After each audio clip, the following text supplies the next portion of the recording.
Bonjour tout le monde et bienvenue à l'activité Connais-toi toi-même, une activité d'impact qu'on fait ensemble tous les dimanches à 11 heures, heure du Québec où je suis. Donc, si vous êtes nouveau ici sur la communauté Vivre à coup de cœur, il faut savoir que tout ce qu'on fait ici, c'est en lien avec le bien-être et la santé mentale. Donc, moi, je vous partage tous les jours de l'année des exercices, des réflexions, des activités, des conférences, des informations, des pratiques qu'on fait ensemble, des techniques, des approches différentes, complémentaires, une approche éclectique aussi parce que je suis consciente qu'on n'est pas tous pareils. Donc à ce moment-là, il y a peut-être certains éléments qui parlent plus à certaines personnes, d'autres éléments qui vont parler plus à d'autres. Donc j'essaie quand même de vous partager des outils qui peuvent être différents, mais tout ce que je vous propose, c'est des choses que je sais là, que ça fonctionne, puis c'est pas des rêves et du nuage, là. C'est vraiment des outils qui peuvent aider dans un cheminement personnel. Donc, pour les personnes qui ne me connaissent pas, mon nom c'est Stéphanie, et puis moi je suis intervenante psychosociale depuis 28 ans maintenant. J'accompagne les gens au niveau de leur bien-être et de leur santé mentale. J'ai œuvré pendant 21 ans dans les organismes à but non lucratif. Et en 2018, j'ai décidé de devenir travailleur autonome. La raison est très très simple, c'est que j'avais ce besoin ou ce désir de pouvoir accompagner, soutenir et aider le plus de personnes possible sans avoir cette restriction de territoire ou de région. Tu sais, des fois aussi, c'est on va soutenir, on va aider les personnes qui cognent à notre porte, qui viennent à l'organisme où est-ce que j'étais, puis c'était parfait comme ça, puis on aidait vraiment beaucoup de gens. Mais avec l'avènement des réseaux sociaux, la technologie, j'aime beaucoup le fait qu'on puisse connecter ensemble de partout à travers le monde sans frontières, sans restriction de région. Donc, ça a été probablement une des plus grandes raisons que je voulais vraiment être capable de soutenir les personnes qui me le demandaient, peu importe où est-ce qu'ils étaient. Donc, c'était très important pour moi et cela encore que tout ce qui touche au cheminement personnel, au bien-être et à la santé mentale soit accessible, très important, et abordable. Abordable, ça veut dire en fait que on va avoir beaucoup d'informations, d'activités, d'outils qui vont être gratuits. Donc, ça veut dire que c'est sur la communauté Facebook, c'est sur toutes les différentes plateformes où est-ce que je suis. Donc, c'est donné, c'est accessible, c'est ouvert à tous.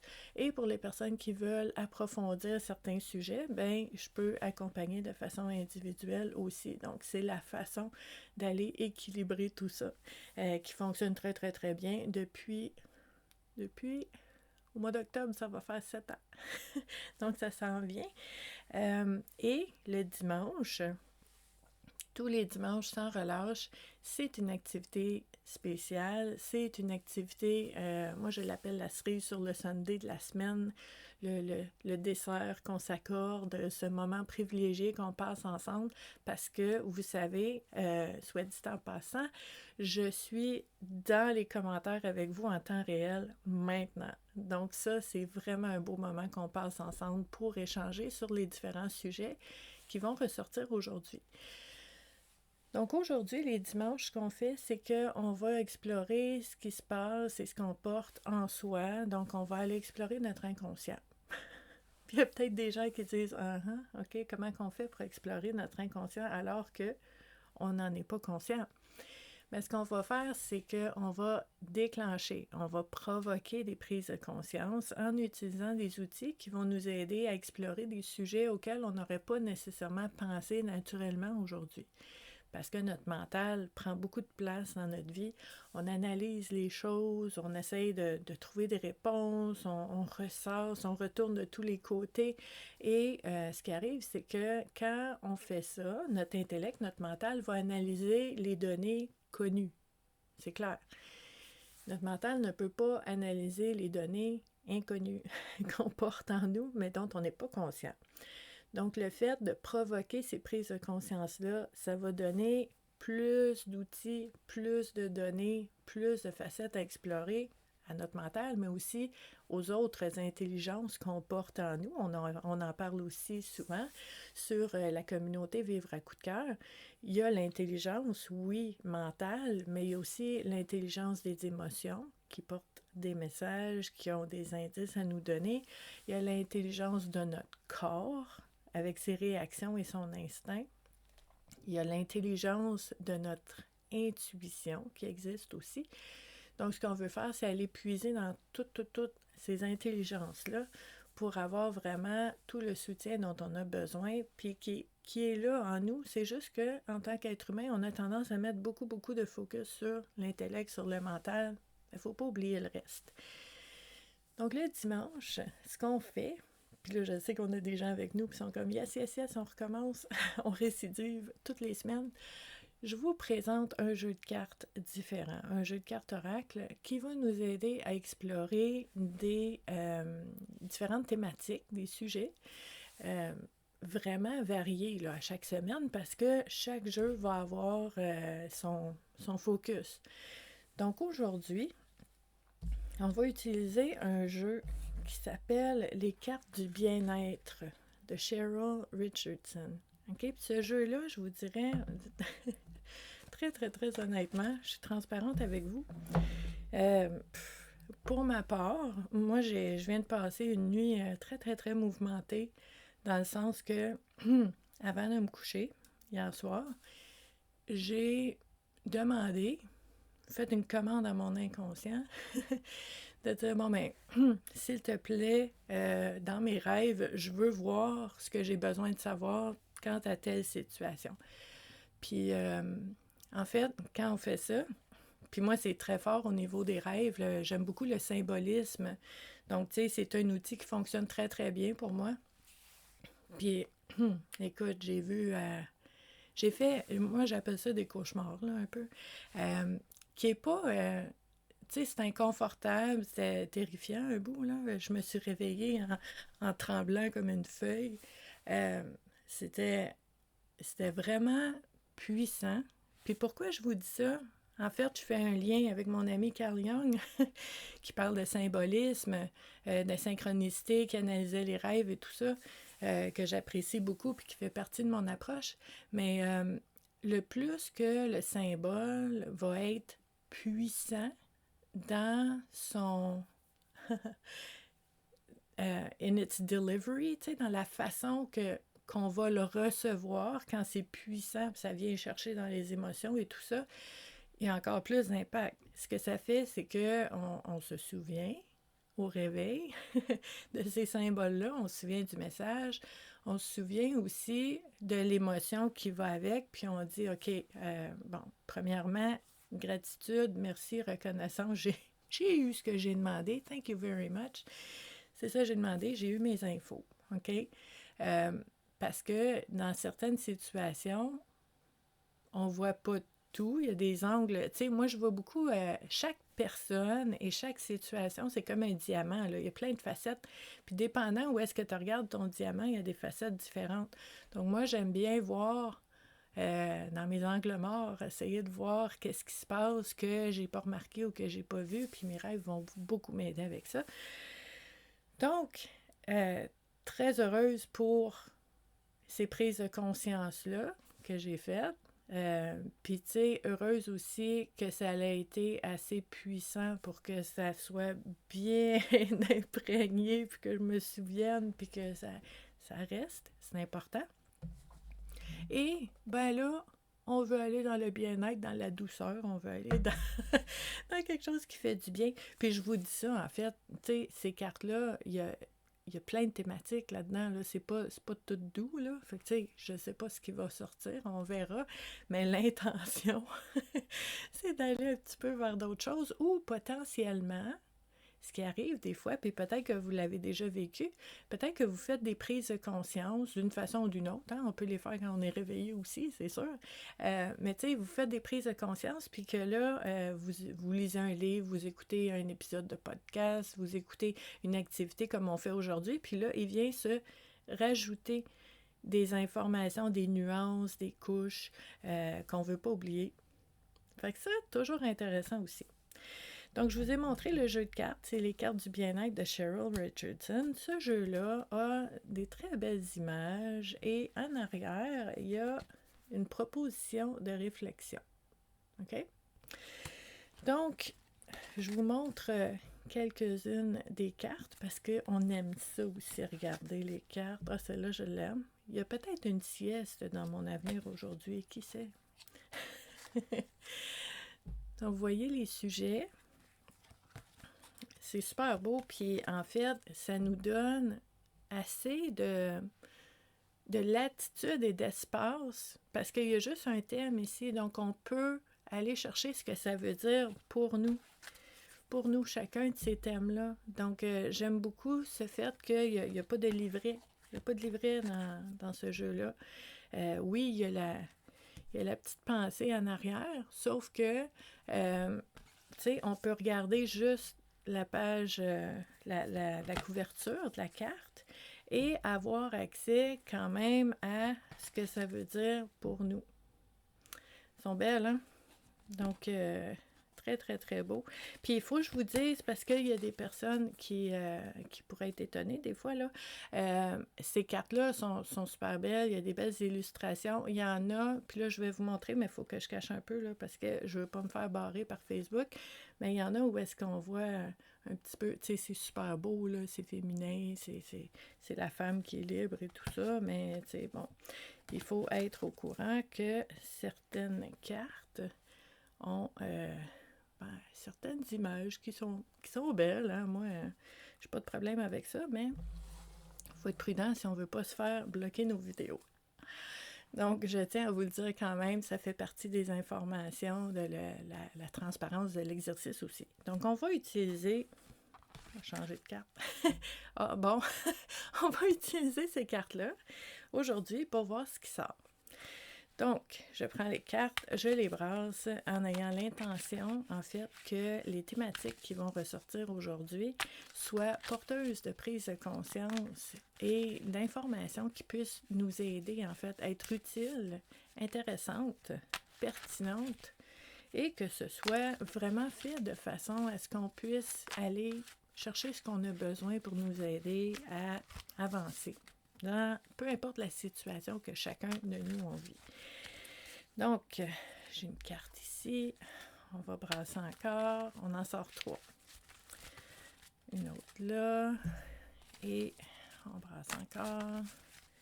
Une autre. On va prendre. On brasse. Celle-là. Ici. Alright.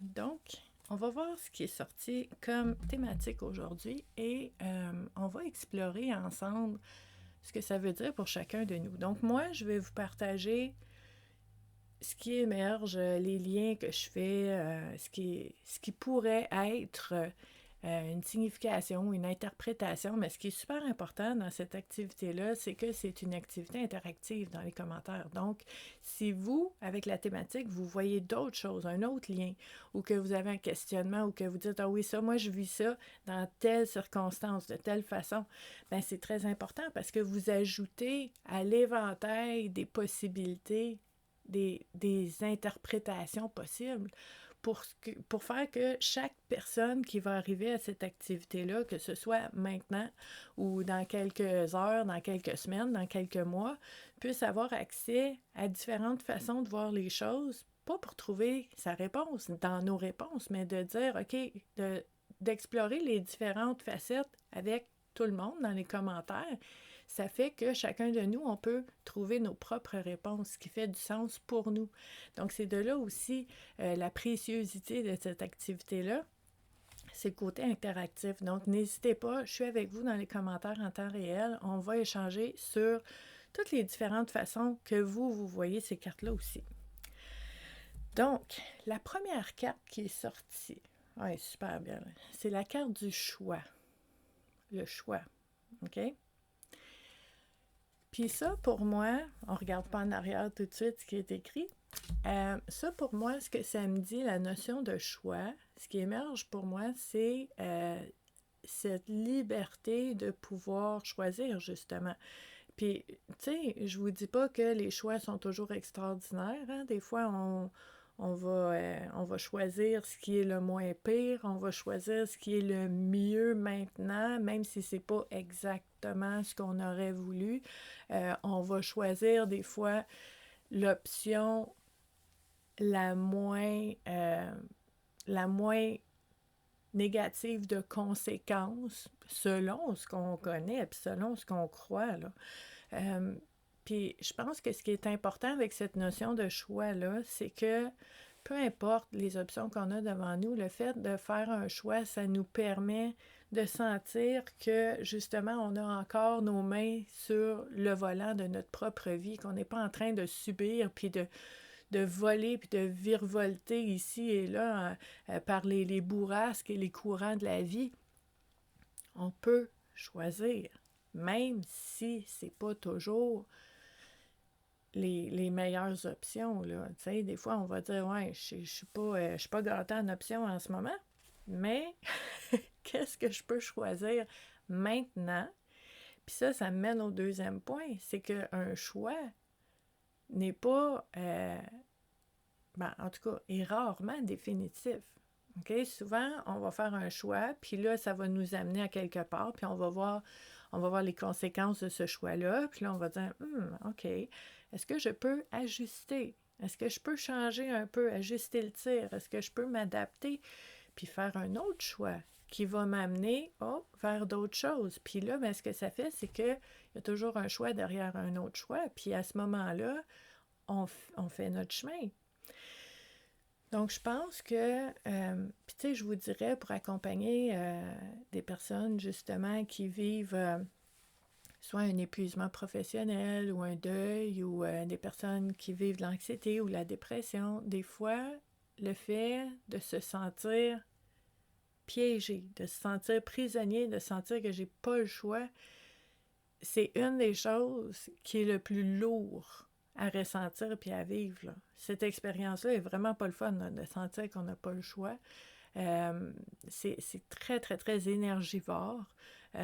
Puis le moins vraiment, là, le moins qu'on fait des choix, le plus qu'on fige, puis le moins qu'on fait des choix. Ça n'arrête plus, là. C'est un cycle où est-ce qu'on perd l'habitude de faire des choix, puis on n'en fait plus. Puis là, on se sent pris, on se sent pogné. Fait qu'à ce moment-là, une des choses qu'on va travailler ensemble, c'est d'aller voir sont où vos options. Puis on va vraiment aller explorer là, chacune des petites options qu'on a. Tu sais, ce matin, tu te lèves, est-ce que tu te fais un café, un jus d'orange ou un verre d'eau ou un thé? Tu as 4 choix. Commence la journée avec 4 choix. Tu sais? Puis on commence petit, on commence à la base. On commence avec est-ce que je me réveille avec un sourire ou je me réveille en maugréant? C'est un choix aussi en commençant la journée. Puis comme je vous dis tantôt, on n'est pas condamné, là. Je veux dire, il y en aura d'autres choix, puis on pourra ajuster, puis changer au courant de la journée, mais c'est super important de sentir qu'on a le choix. Super important pour la santé mentale. Même si c'est des choix qui ne sont pas idéaux. OK? Le choix, c'est le choix. Puis le choix, c'est important. Puis si vous avez lu, par exemple, les expériences de prisonniers de guerre ou de Anne Frank ou Gandhi ou tout ça, puis de dire, tu sais, quand t'as plus grand-chose, puis t'es même prisonnier, puis t'habites dans une petite boîte, t'as des choix quand même. Donc ça, c'est très, très, très inspirant. Puis je vous dirais, c'est des éléments qui me viennent en tête. Donc je sais que vous aussi, vous avez des éléments en tête. On va en parler. Puis je veux vous montrer en arrière de la carte ce que Cheryl Richardson nous propose comme réflexion. Reconsidérer un engagement. Vous avez le droit de changer d'idée. Peut-être que vous allez vouloir l'encadrer, celle-là. Moi, j'aime ça me rappeler de temps en temps que oui, j'ai fait un choix selon le meilleur de mes connaissances, mais j'ai le droit de changer d'idée. J'ai le droit de m'ajuster. Ça ne veut pas dire que c'était un échec. Ça ne veut pas dire que j'ai fait erreur. Ça ne veut pas dire que je me suis trompée. Ça veut dire que j'ai fait un choix, puis maintenant, je fais un autre choix. Point à la ligne. ce qu'on se dit puis ce qu'on croit va avoir un impact aussi sur la façon qu'on se voit puis qu'on voit notre propre situation. Si à chaque fois que tu fais un choix, puis que plus tard, tu dis « Ah non, c'était pas le bon choix, j'ai fait une erreur, j'ai fait une gaffe, c'est lourd à ce moment-là. » Mais si tu dis « J'ai fait ce choix-là à ce moment-là parce que c'était la chose à faire, puis maintenant, la situation a changé où j'ai plus d'informations et un autre choix se présente. Ça n'enlève rien à mon ancien choix, c'est juste que maintenant, je suis rendue à une autre étape, je suis rendue à un autre choix. Il n'y a pas d'échec, il n'y a pas d'erreur. Il y a la vie qui continue, puis il y a l'adaptation. Donc, voyez-vous comment changer notre façon de voir les choses, ça va nous aider au niveau de l'estime de soi, au niveau de la confiance en soi, au niveau de la confiance en la vie, puis les options qui sont devant nous, qu'on ne connaît même pas, qui vont se présenter à nous, peut-être demain, peut-être mercredi prochain, ou peut-être au mois de septembre, on ne sait pas. Mais il va y avoir des options et j'ai le droit de changer d'idée. Donc, très, très, très précieux comme prise de conscience ici. J'ai hâte de voir aussi ce que vous allez trouver. Je pense qu'il y a le potentiel, en tout cas, d'avoir beaucoup de liberté dans une exploration comme celle-là sur ce sujet-là. Donc, très, très, très intéressant. La deuxième carte. OK, belle. OK. Belle carte turquoise. Le progrès. Le progrès. Puis regardez l'image. Moi, j'ai l'impression que c'est vraiment intéressant. J'ai l'impression qu'il va vite, que la licorne va vite, mais qu'elle est aussi est floue, là. Tu sais, elle n'est pas solide. Elle est capable aussi. Tu sais, je vois ses capacités d'adaptation aussi. Je fais un lien avec l'autre carte, là. Mais le progrès de dire j'avance et je change au fil du temps que j'avance. Donc, tu sais, c'est un peu, ça ressemble à un coup de vent ou de la, je sais pas, de la fumée ou, tu sais, on dirait que ça pourrait, au fil de, tu sais, des actions et des changements, se métamorphoser en une autre forme. Je trouve ça vraiment beau. Puis en fait, là, si on regarde le thème du progrès, le progrès, pour moi, c'est très important. Je ne sais pas comment vous le voyez là, dans les commentaires. C'est quoi pour vous le progrès? Est-ce que le progrès, ça compte pour vous autant que le fait d'atteindre l'objectif, de cocher la tâche, c'est fait, it's done, on met ça de côté? Ou est-ce que le progrès, c'est quelque chose que vous appréciez aussi? Donc, je pense que le progrès, la progression, les étapes, les pas, c'est une réflexion qui est très importante parce que je pense que si on regarde toujours, c'est important de regarder où on s'en va, hein, parce que sinon on peut frapper un mur. On veut regarder où est-ce qu'on s'en va. Quand on est au volant de notre vie, on veut regarder la direction qu'on veut prendre, on veut aller vers où est-ce qu'on veut aller, on veut regarder en avant. Faut pas oublier que dans une voiture, j'aime beaucoup le symbolisme, dans une voiture, il y a aussi un rétroviseur. Tu sais, la vitre là, en avant de la voiture est immense, là. Le rétroviseur est plus petit. On passe moins de temps dans le rétroviseur, mais c'est important de regarder dans le rétroviseur ce qui se passe aussi. Donc, pour moi, cet élément de progression-là, c'est de regarder régulièrement ce qui se passe dans le rétroviseur pour voir le chemin parcouru. Parce que même si on n'est pas rendu au sommet de la montagne qu'on veut gravir, même si on n'a pas atteint l'objectif, même si on n'a pas réussi un but, tu sais, on se met de la pression avec ces mots-là. Faut pas oublier qu'on est en route, on est en chemin. Le cheminement se fait. Le cheminement se fait même si c'est dimanche aujourd'hui, puis que tu ralentis un peu, t'es pas super productif ou productive, tu tu flows un peu avec ce qui se présente, puis tu pousses pas, tu tires pas, puis tu te fais une petite journée tranquille, puis tu te dis, ouais, j'ai pas, tu sais, j'aurais eu 8 heures pour avancer, là, puis faire quelque chose. Ouais, mais t'as pris 8 heures pour te reposer. Puis peut-être que le reste du temps, tu vas avoir plus d'énergie, puis tu vas être mieux, puis tu vas être plus centré, tu vas être plus aligné pour pouvoir faire ce que tu as besoin de faire parce que tu as décidé de faire d'autres choses de ta journée, cette journée-là. Donc le progrès, c'est pas toujours non plus d'avancer d'un pas vers l'objectif. Des fois, le progrès, c'est de dire, oh, OK, j'en ai fait beaucoup la semaine passée, une grosse semaine qui s'en vient. Mon progrès, ça va être de prendre une pause aujourd'hui. C'est parfait comme ça. Le progrès va avoir différents visages, tout dépendant de ce qu'on vit à certains moments. Donc, le fait, tu sais, le progrès aussi, si je fais un lien, on pourrait parler d'amélioration.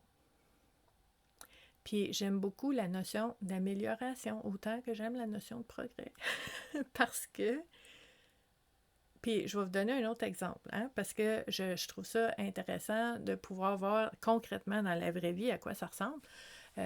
Moi, quand j'ai des personnes qui viennent vers moi pour pouvoir cheminer en individuel, souvent ils vont me dire qu'est-ce qui se passe, puis tout ça, puis ils vont me dire, bon, Stéphanie, avec tout ça, là, toutes ces infos-là, dis-moi, combien de temps?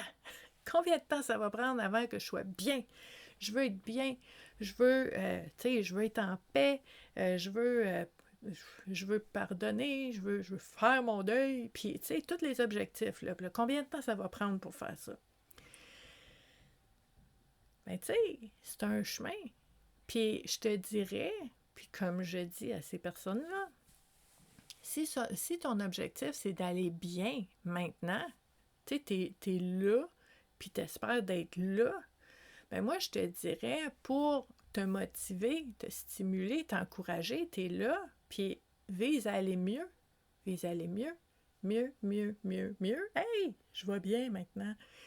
C'est comme ça qu'on regarde dans le rétroviseur, puis avec tous les petits gestes qu'on a faits, on se dit, hey, ben là, je suis là aujourd'hui, puis wow, hey, je pense peut-être que je suis rendue, mais ça s'est pas fait comme ça. C'est de mieux en mieux. C'est pas tu sais, tout réglé tout de suite, là.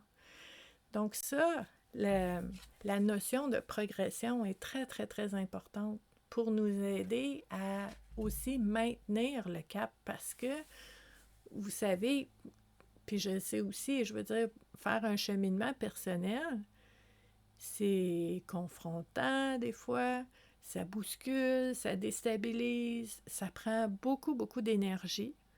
Tu sais, puis quand je vous parlais de pause tantôt, quand on fait un cheminement personnel, ça se peut des fois qu'on a besoin d'un break, là, d'une pause, parce que c'est très énergivore. On met beaucoup d'énergie sur notre cheminement, puis des fois, on va avoir besoin d'aller se reposer avant de continuer. Puis ça, je dis toujours aux gens, même dans le cheminement personnel, là, on ne peut pas tout le temps être en train de cheminer. Faut qu'on se foute la paix des fois un peu, là. Tu sais, tu peux pas tout le temps être en train de travailler. Tu as besoin de soirée, tu as besoin de week-end, tu as besoin de vacances, tu as besoin de social, de famille, de loisirs. Tu as besoin de tout ça. Tu peux pas tout le temps être en train de travailler, ni dans ton travail, ni sur toi-même. À un moment donné, il faut dire, hey, là, j'en ai assez, là, d'aller explorer les zones d'ombre en moi. Tu sais, puis je vous dis ça souvent que c'est important. Oui, c'est important, mais pas tout le temps. Wow! Tu sais, faut se donner une pause des fois, là. Puis ça veut pas dire qu'on fait pas notre cheminement comme il faut. Un cheminement, là, imagine que, je sais pas, moi, tu pars du Québec pour aller en Colombie-Britannique, là. Tu feras pas ça d'une shot. Parce que tu n'arriveras pas dans un morceau. tu vas être brûlé, tu seras pas capable. Il faut prendre des pauses pour se rendre où on veut aller. Donc, la progression, c'est ça aussi. Puis j'espère que ça vous aide tu sais, je vous disais tantôt, j'aime beaucoup les images, puis c'est des images qui parlent, tu sais, tu dis, ouais, tu sais. Puis souvent aussi, ce qui me vient en tête, c'est qu'on est plus indulgent, on a plus de compassion, de bienveillance, de patience avec les autres qu'avec nous-mêmes. Tu sais, fait que des fois, on va dire, hey, c'est long, là, comment ça, moi, j'ai pas encore réussi. Puis là, on se met de la pression. On devrait, idéalement, tendre vers l'objectif de s'accompagner soi-même comme on accompagnerait un ami. On devrait idéalement tendre vers le fait d'être un allié pour nous-mêmes. Donc, de ne pas se taper sur la tête, de ne pas se juger et d'être patient envers nous-mêmes et d'aller célébrer les petits moments, les petites victoires, les petites réussites, puis dire, je m'en vais vers où je veux m'en aller, je le vois, là, je ne suis pas rendue, mais je suis dans la bonne direction, ça compte, ça. Donc, la notion de progrès peut être très, très, très intéressante ici. Puis là, on va regarder ce que l'auteur nous propose comme réflexion. On a le progrès et ça dit foncez. Soyez prêts, oh my God, soyez prêts à faire des erreurs.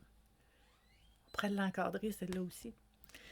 Tu sais, puis vous savez, hein, moi, les mots sont très, très, très importants parce qu'ils portent une charge émotive. Ils vont enclencher des fois des croyances. Les mots sont super importants.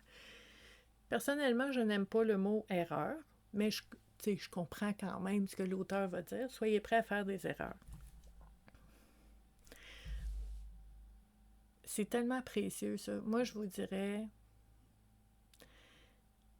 tu sais, quand on fait des choix, puis qu'on avance, puis qu'on progresse dans la vie, puis qu'on voit que ça mène pas exactement où ce qu'on aurait voulu, on est en train d'apprendre.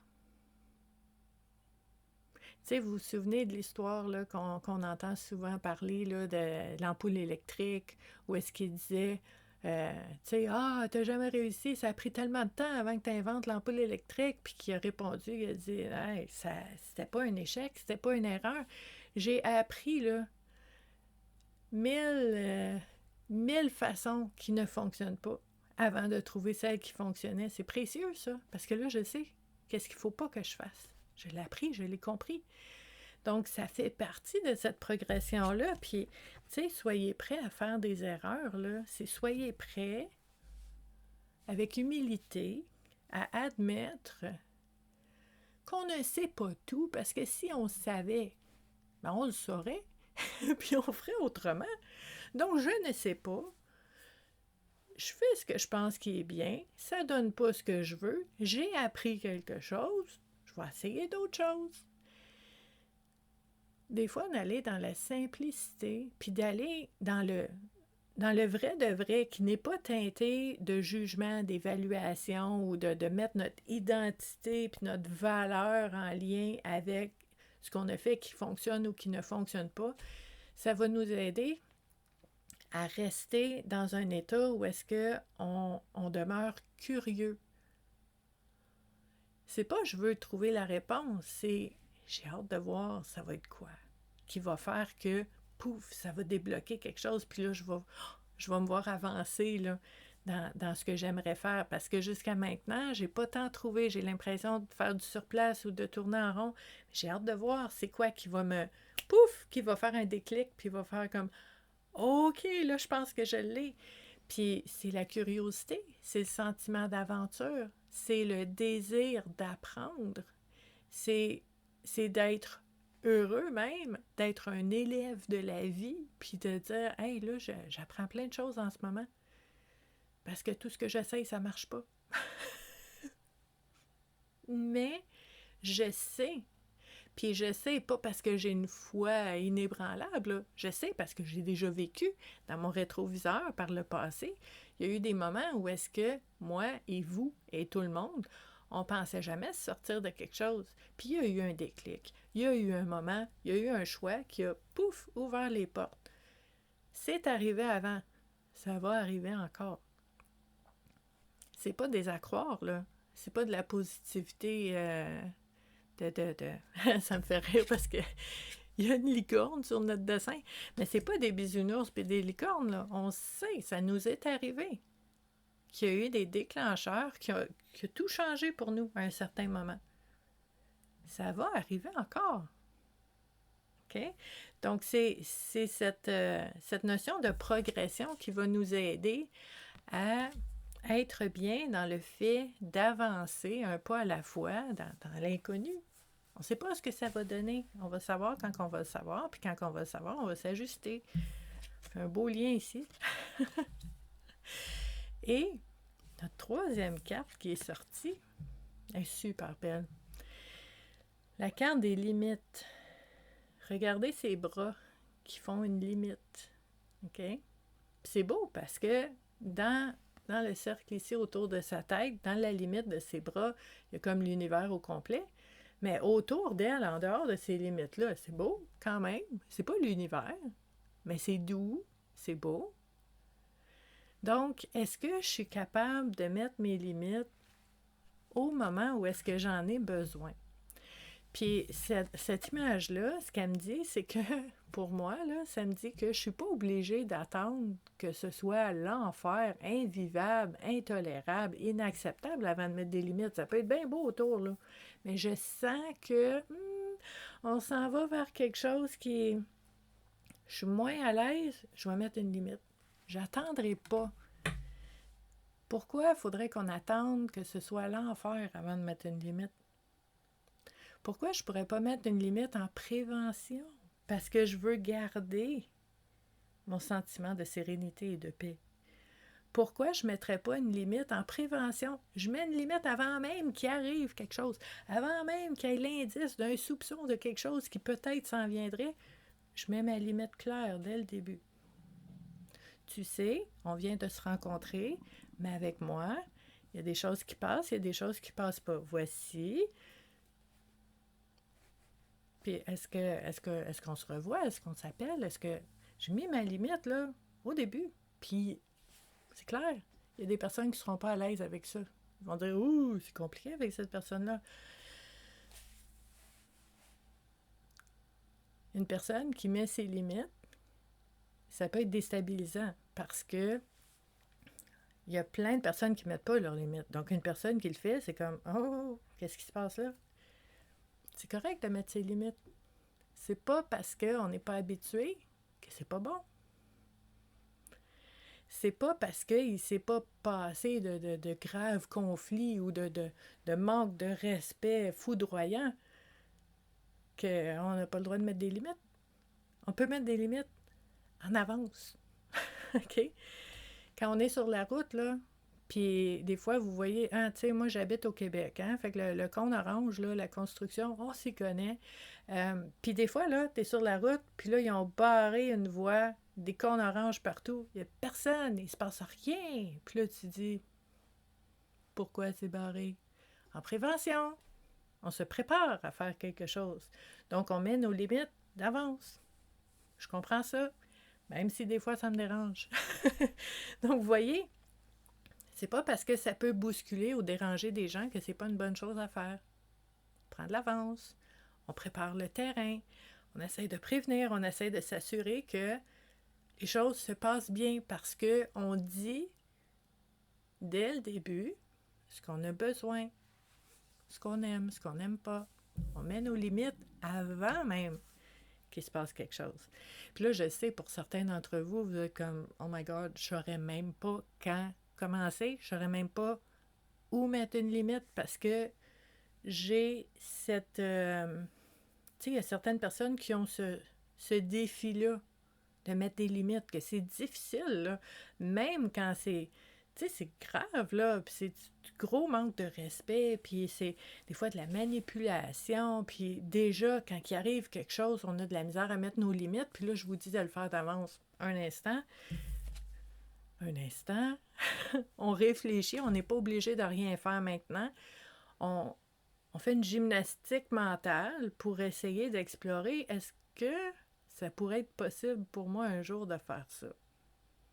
Pas maintenant, parce que je sais pas comment, mais est-ce que ça se pourrait? Puis juste d'aller explorer ça, ça ouvre des portes quand même. Puis je pense qu'à ce moment-là, quand on a à pratiquer, à se pratiquer, puis à s'exercer à mettre nos limites, ben souvent, quand j'accompagne les gens à faire ça, on va y aller, tu sais, c'est plus facile pour ces personnes-là de le faire quand il arrive quelque chose.